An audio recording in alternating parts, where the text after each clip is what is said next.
Muito bom dia, pessoal! Sejam bem-vindos à edição 400 do seu Acorda Mercado, aqui no canal que te deixa 400 dias úteis, muito mais informado. E nessa edição especial, quero saber desde qual edição você acompanha o Acorda Mercado, então coloca aí nos comentários. Mas vamos ao que interessa. Na segunda-feira, o Ibovespa recuou 0,02%, e fechou aos 78.972 pontos. O giro financeiro foi de 35,1 bilhões de reais, acima do esperado, já que era véspera de feriado. A segunda foi um dia histórico para o mercado financeiro mundial, aliás, mais um dia histórico no meio dessa pandemia de coronavírus e de novo com o petróleo assumindo o protagonismo e outra vez inspirando preocupações. Pela primeira vez, os preços do petróleo negociado em Nova York, o WTI, fecharam negativos. Caíram quase 300%, tudo num só dia, com barris custando mais de 38 dólares negativos. Na prática, a execução física dos contratos para entrega em maio, que venceram ontem, implicaria levar o barril de petróleo para casa e, em troca, receber algum trocado para estocar o petróleo. Então foi isso mesmo que a gente falou, 38 dólares negativos. Então, por isso, como foi algo bem estranho, vale a pena perder um tempo explicando essa queda, já que no mundo todo a bolsa vem sendo guiada por Covid-19 e petróleo. E um agravante aqui no Brasil que é a briga entre o executivo e o legislativo. Mas hoje nós vamos focar no petróleo, pois recebi inúmeras perguntas sobre o motivo dessa queda brusca. E é claro que o principal catalisador dessa queda histórica está relacionado ao Covid-19. Porque por conta da baixa de atividade industrial ao redor do mundo, até por conta da quarentena, há uma queda significativa na demanda pelo petróleo, o que impulsiona os preços para baixo. A OPEP+, em sua última reunião, acordou um corte de produção de 9,7 milhões de barris por dia, com o intuito de equalizar a produção com a queda na demanda. Entretanto, há um consenso do mercado de que o corte é insuficiente para segurar os preços. Aliás, longe disso, já que a demanda mundial por petróleo era cerca de 107 milhões de barris por dia pré-Covid. E espera-se uma retração superior aos cortes realizados, ou seja, uma oferta muito grande por uma demanda que cai cada dia mais. O movimento de baixa foi intensificado pela proximidade do contrato relativo a maio de 2020, que teve sua data de expiração ontem, dia 21 de abril. O contrato relativo a junho de 2020 está sendo negociado a 21,93 dólares, como vocês podem ver nesse gráfico aí na linha azul. E essa diferença entre o contrato com o vencimento de maio versus o contrato de vencimento em junho, então de junho linha azul, o contrato de maio, essa linha cinza que cai, foi o principal fator que acelerou essa queda, pois caso os detentores do contrato de maio desejassem uma extensão para junho, eles deveriam pagar a diferença entre os dois contratos. Dada a brusca desaceleração na demanda, os produtores não estão conseguindo estocar a commodity e precisam se desfazer da produção porque os tanques estão próximos aos limites de armazenagem. Mas sabe, então não seria mais fácil parar a produção? Isso não é tão trivial assim. Há um custo operacional muito grande para iniciar e parar a extração de petróleo. Outro ponto que é bastante significativo, esse patamar de preços já não cobre os custos de produção, o break-even, de modo a tornar a operação lucrativa na maioria dos países. Para a Petrobras, por exemplo, o custo break-even de produção aproximado segue em 16 dólares para os projetos existentes, 25 dólares nos próximos anos e 21 dólares para projetos relacionados ao pré-sal.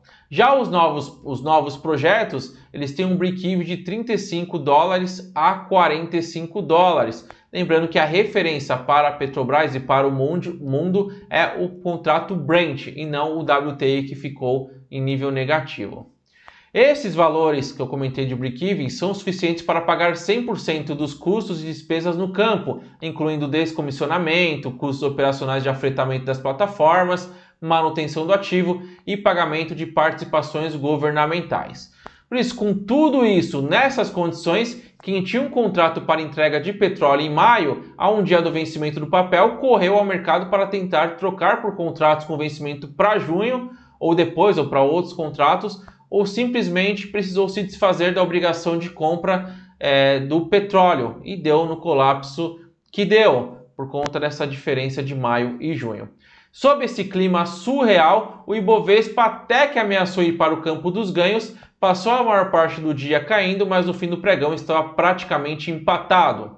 Ontem, o principal índice de ADRs do Brasil fechou em expressiva queda na Bolsa de Valores de Nova York, acompanhando o mau humor visto nos índices americanos e meio a baixas sem precedentes, como a gente comentou, do preço do petróleo. Apesar do noticiário sobre medidas de flexibilização ao isolamento social adotadas no mundo todo. O Dow Jones Brasil Titans 20 ADR fechou em queda de 3,31%, já o ETF EWZ iShares MSCI Brasil Capit, que replica o Ibovespa em dólar, perdeu 3,21%. As ADRs da Vale recuaram 2,50%, Petrobras caíram 2,48%, Itaú caíram 4,71% e do Bradesco caíram 4,09%, que deve indicar um pregão com abertura em queda aqui no Brasil. Indo para o Ibovespa, das 73 ações do índice, 50 fecharam no positivo. As ações da Petrobras recuaram 1,12% aos 15,95 dólares. E aí no gráfico você vê a relação de Petrobras versus o Brent. Então a referência é o Brent e não o WTI. Já as ações da Vale caíram 3,50% aos R$ 42,46. Aí você vê a relação com o preço do minério. Já os bancos fecharam em queda, ajudando a derrubar aí o índice, né? A não deixar o índice positivo. Não foi um dia bom para os bancos. As ações do Bradesco recuaram 3,24% aos R$ 19,70. As ações do Itaú recuaram 2,50% aos R$ 22,64. As ações do Santander recuaram 2,08% aos R$ 25,95. Aí você vê a correlação que é positiva, mas não tão forte com relação à Bolsa Espanhola, o IBEX 35, o índice da Bolsa Espanhola. E as ações do Banco do Brasil caíram 1,99% aos R$ 28,99. As ações do Banco Inter subiram 3,04% aos R$ 9,50. Já as ações da XP na Nasdaq despencaram 8,43% aos 24,66 dólares. As ações que mais subiram foram da Cyrela, subindo 8,85%, seguida pelas ações da Magazine Luiza, subindo 8,72%, e Localiza, subindo 6,15%. Fecham top 5 BR Malls e lojas americanas. Já as maiores quedas foram das ações da Gerdau Metalúrgica, caindo 3,70%, seguida pelas ações da Gerdau, caindo 3,66%, e a mesma queda de 3,66% para a Embraer, fechando aí o top 5 de queda, CSN e Vale. Na B3, as ações que mais subiram foram da Springer, subindo 37,69%, e as ações que mais caíram foram da Metalfrio, despencando 11,65%. As ações mais negociadas do Ibovespa foram Petrobras, Vale, Magazine Luiza, Bradesco e Via Varejo. Preocupações sobre a demanda efetiva de petróleo no mundo levaram os preços da commodity a tombar, prejudicando a atratividade das moedas emergentes em geral.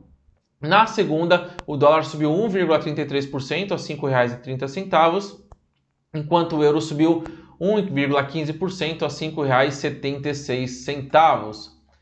No momento em que o cenário de recessão profunda se aproxima, fica mais claro que o Banco Central, via Copom, deve cortar juros para conter os danos do coronavírus e tentar estimular uma retomada da economia. Com isso, os DIs recuaram ao longo de toda a curva, despencando mais os vencimentos de curto prazo. O DI janeiro de 2021 recuou de 3,02% para 2,80%.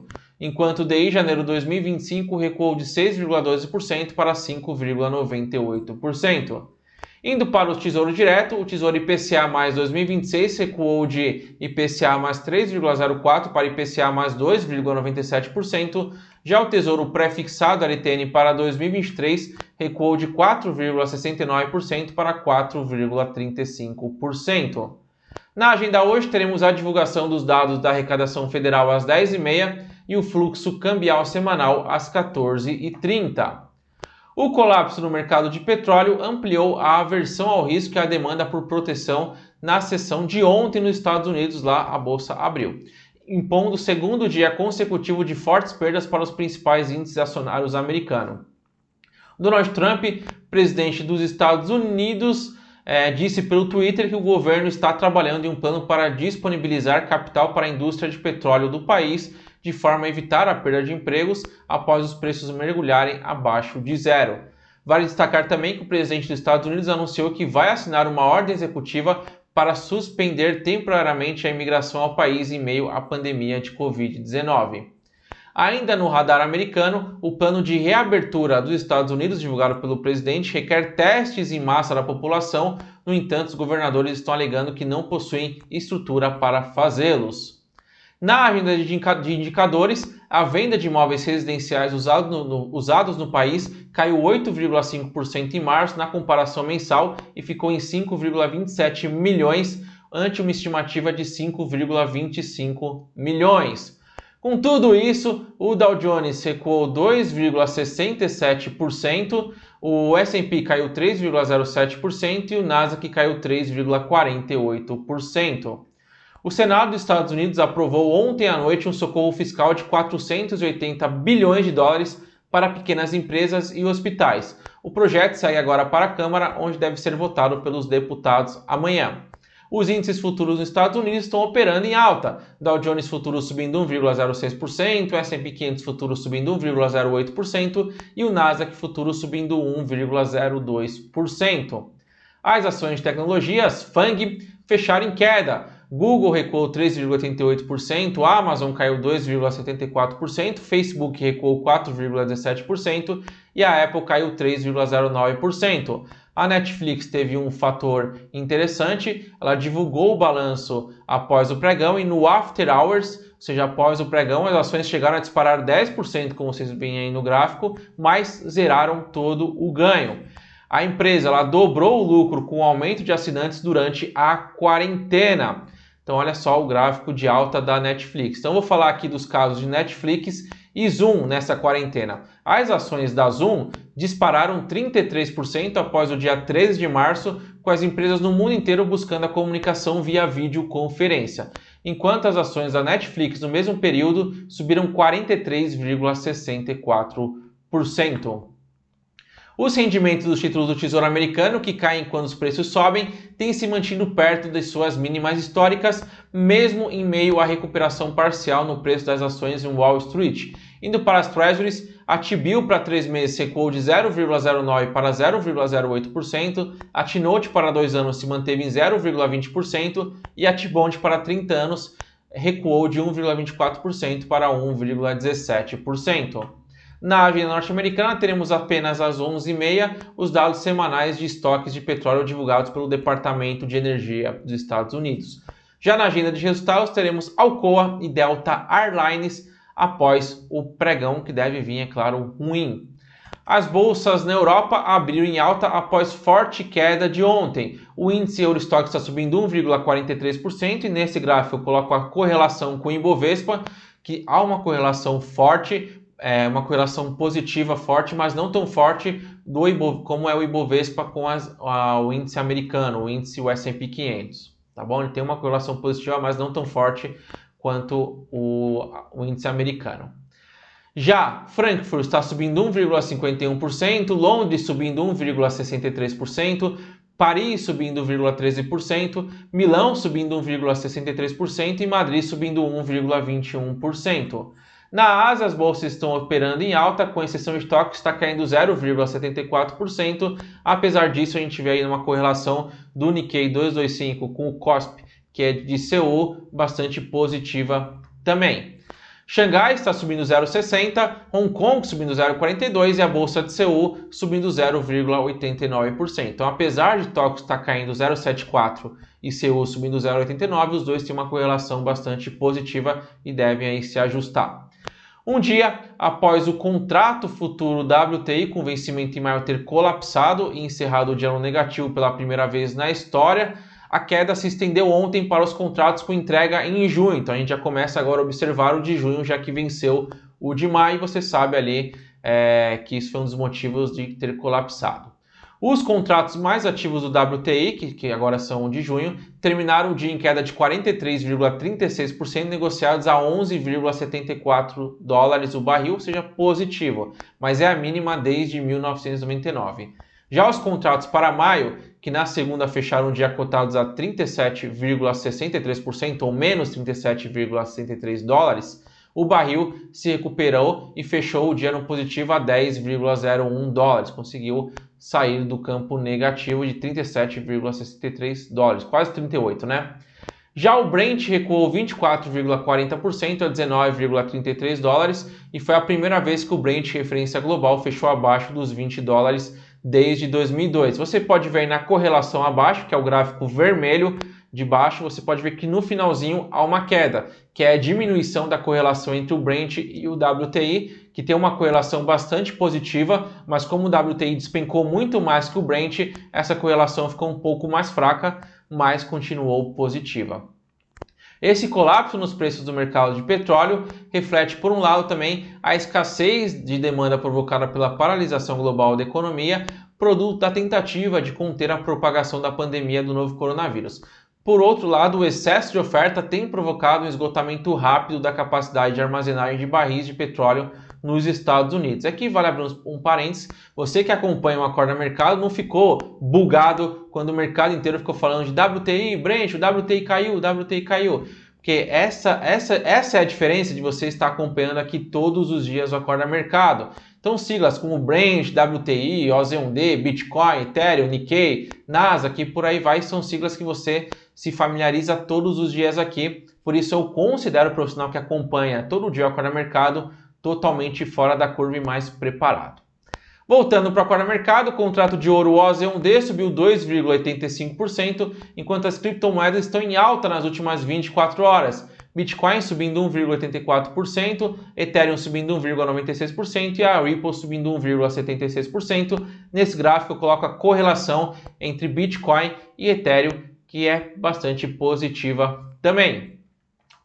O IFIX subiu 0,36%, a maior alta foi do fundo de investimento imobiliário, o Shopping West Plaza, subindo 3,75%, já a maior queda foi do fundo de investimento imobiliário, Hospital da Criança, caindo 3,49%. E por hoje é só, uma ótima quarta-feira e bons negócios, vejo vocês amanhã. Tchau!